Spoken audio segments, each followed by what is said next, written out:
how's it going, YouTube? Jay Scottyson here, back with another video. I just spent around $4,000 to $5,000 at a Pokemon card convention. Let's go ahead and get into what I've bought after I clean up a bit. Well, I got it a little bit sorted out, so let's go ahead and start this video off. First, let's go through this bulk. This bulk is pretty much EX era all the way through. These were the non-English cards that I found in it. There are some WotC cards, as you can see here, and most of them are French, so pretty cool. French cards do go for a decent amount. These were the most notable cards out of the bulk here. And in the bulk, I found these Emerald Pikachus, which is pretty cool. A Field Worker with a Mew there at the top. Let's go ahead and adjust this lighting, shall we? There we go, a lot better. Dragonair, this one was moderately played. A couple more of those Pikachus. A Ho-Oh from Unseen Forces in near mint condition. Blackstar Promo Mischievous. 3 Dark Gyarados. Those were right in the bulk. Dark Dragonair and a Dark Dragonite was hanging out in the bulk. It's in near mint condition, and these Dittos usually do pretty well, so these were the ones worth noting in this pile here. There was a big chunk of Team Rocket returns that are mostly near mint, so that was good to see. Let's get that bulk out of the way. I paid $100 for that bulk, so that should be a really good return after a lot of work. A couple Larvitars Pop Series, let's put those back in the bulk. Let's show you guys the slabs real quick. Slabs that I picked up, this Mantine, I picked this up for $50. PSA 10 Skyridge Reverse. PSA 3 base set 2 Charizard, picked this up for $130, and it has the PSA logo on the sleeve backwards, so that's pretty unique. Picked these two up for $400. Not too bad. The seller had Poncho Pikachus that I just missed. I offered the buyer $2,500 more than the buyer had paid. So the buyer bought 3 Poncho BGS 9.5s for $6,500, and I offered him $900. I even offered the seller $9,000 kind of as their deal was going on, but he said they already shook hands, so I understood. You know, you can't really snipe people, and so I just offered $9,000 to the person who bought it, and that just didn't pan out. Got this Houndoom from Neo Revelation PSA 9 first edition for $350. There are some severe print lines on the card itself. Neo Revelation is known for that, but still CGC 9 is pretty good. I got this Venusaur for $50, which is really nice to see.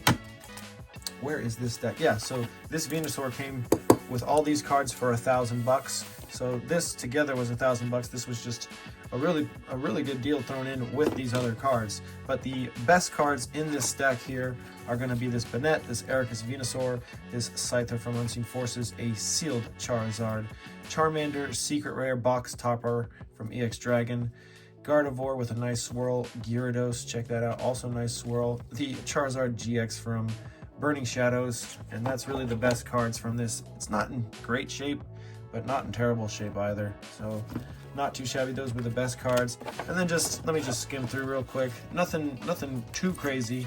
There might be some gems in here, hidden gems, you know, but I'll just go ahead and go through it really quickly, real quick for you. Nothing too crazy, you know, $5, $10 cards, $2 cards, nothing too extravagant. Kind of just go through for you. A lot of EX era. This LB is pretty dope. Darkrai, check it out. Japanese. Yeah, modern, check it out. I think that's it says Obsidian Plains on it, so there you go. Yeah, nothing too crazy. This video will get a lot more insane as it goes on. These are some magnetic cases. Check those out. I got those from a buddy for a pretty good deal. Then these are the singles that I picked up that I think are worth purchasing singularly. This one I got for $1. You can see the dollar mark right there, Charizard EX.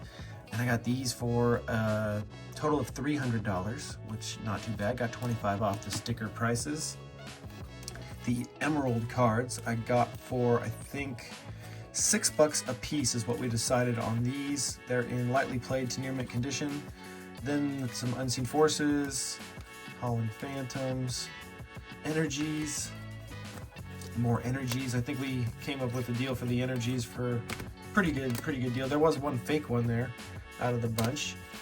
And these ones are gonna be double-sided, some of them. So we'll go ahead and go through these. And I paid $300 for the cards that you're seeing right now. We basically come up to $11 each for these, which was pretty good. Not too shabby. And then I think the $11 per card ends right there. So those were 11 bucks each, not too shabby. And then these ones I think were approximately 15 bucks a piece for the Team Rocket returns. And then the craziest part of this video is actually this binder that was purchased a day before this convention from a childhood friend. So I'm gonna go ahead and change the camera around to show this binder off. Give me a moment. Well, if you've stuck around, thank you so much. This is gonna be worth it. This binder right here I picked up for $2,600. This was from a childhood friend. She reached out and wanted to sell her collection. She knew that I did this, so pretty cool. Sealed Ancient Mew, told her that was worth like approximately 80 bucks. This, told her it was worth approximately $500. Very expensive item. Sealed Birthday Pikachu, nice swirl, Japanese. Check out the back. Super duper awesome. Let's go ahead and get into other things in this binder now that we've gotten some bangers right out of the way. Sealed Mew, awesome to see. First up, we got the Nintendo Mew, Ancient Mew. Then we have the normal Ancient Mew, and then we have the corrected version Ancient Mew. So awesome that she had this Black Star promos. Next up, another bunch more Black Star promos. We got the Venusaur, Cool Porygon, sealed still. Birthday Pikachu in very nice condition. Then we got more Black Star promos. Then we got this Snorlax right here was surprisingly very expensive, 75 bucks or so. I know this guy's pretty expensive as well. The Kellogg's Meowth. We got the E3 Pikachu in really nice shape.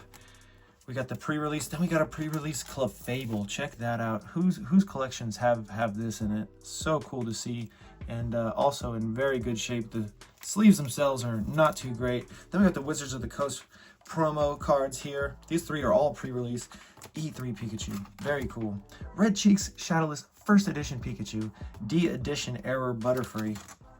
Then we get in the base set, still sealed Machamp. The Charizard looks like it'll get like a PSA 8, I'd say. Very nice. I told her it was worth about 500 bucks, so super cool to see that.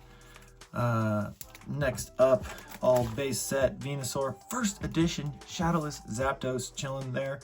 So yeah, definitely some Shadowless cards, some First Edition ones scattered throughout the base set. Charmander First Edition. I think the Bulbasaur was also, no, not the Bulbasaur. Perhaps the Squirtle was. Nope. None of the trainers were First Edition. And then we get done with that. Jungle, a couple of First Edition ones here. Nidoqueen, Pinsir, Clefable First Edition, but non-holo. No symbol ones, so there's that. Nothing too fancy there at the end. Then we get into Fossil. We got the First Edition Dragonite. Check that out. Really nice condition. Nice. Not all of the holos. Or was it all the holos? Yeah, all 15 holos. Check that out. 9, 10, 11, 12, 13, 14, 15. Check it out. Corrected version, Zapdos. So awesome to see all these cards in such condition that they're in. Then we get into Team Rocket. First Edition Dark Dragonite right off the bat, but this one was Legendary Collection. Definitely some holos missing there. First Edition Dark Machamp. And then just a bunch of First Edition Dark Team Rocket cards. And then we get into base set 2. And there are several holos there too. So I paid a fair amount here, $2,600. But I also got quite a few cool cards. And then that's it for the video, everybody. Let me know down in the comments your thoughts on my collection purchases as of late. Have a good one.